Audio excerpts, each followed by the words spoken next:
দিকভ্রান্ত এবং দিকশূন্য একজন মানুষের চিন্তার আবিষ্কার ঘটেছে।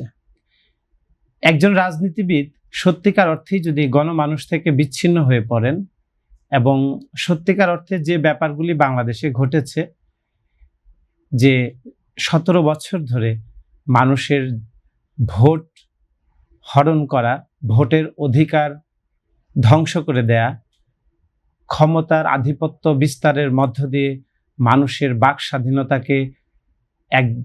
স্বাধীনতাকে শেষ পর্যায়ে নিয়ে যাওয়া, এই পুরো ব্যাপারগুলির সাথেই পতিত সরকার বা ফ্যাসিস্ট শেখ হাসিনার সাথে জিএম কাদের সবসময় তার সাথে ছিল। ফলে যে ঘটনাটি ঘটেছে, আওয়ামী লীগের রাজনীতির সাথে সাথে জাতীয় পার্টির রাজনীতিও ধ্বংসস্তূপের মধ্যে চাপা পড়ে গেছে।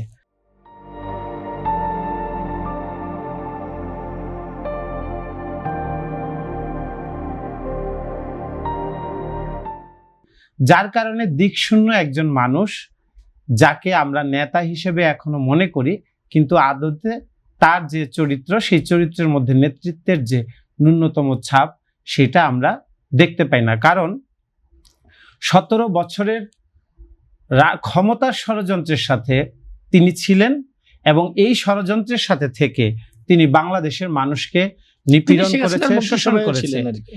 হ্যাঁ, সেই কারণেই আমি বললাম যে গত 15 বছরে শেখ হাসিনার যে শাসন ব্যবস্থা, এই শাসন ব্যবস্থাটা কিন্তু ছিল যে একটি ষড়যন্ত্রের শাসন ব্যবস্থা। কারণ প্রতি মুহূর্তেই তাদেরকে একটি ষড়যন্ত্রের মধ্য দিয়ে যেতে হয়েছে।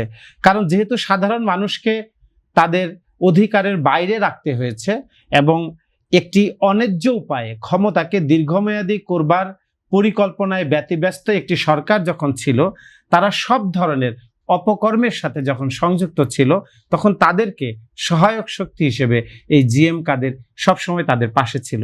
ফলে একজন দিকশূন্য মানুষকে আরেকজন পলাতক নেত্রী যখন ফোন করেন, তখন আসলে আমি এর মধ্যে কোনো ষড়যন্ত্রের গন্ধ পাই না। কেন পাই না? আসলে ষড়যন্ত্র করবার জন্য এক ধরনের সামর্থ্যের প্রয়োজন পড়ে।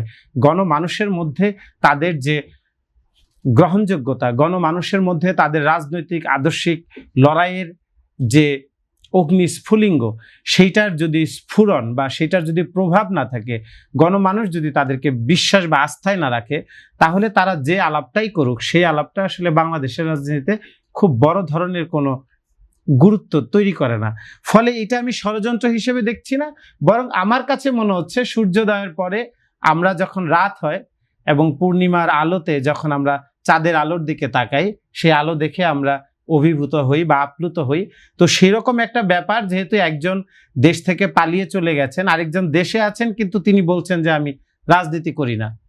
তো সুতরাং একটা অন্ধকার সময়ে চাঁদের দিকে তাকিয়ে আলো দেখবার মতো একটা পরিস্থিতি তারা মানসিকভাবে হয়তো আকাঙ্ক্ষা করছেন এবং সেই আকাঙ্ক্ষার জায়গা থেকে হয়তো তাদের ভেতরে একটা ফোনালাপ হতে পারে। এই ফোনালাপ বাংলাদেশের জাতীয় রাজনীতিতে এই মুহূর্তে অন্ততপক্ষে কোনো ধরনের গুরুত্ব বহন করে না।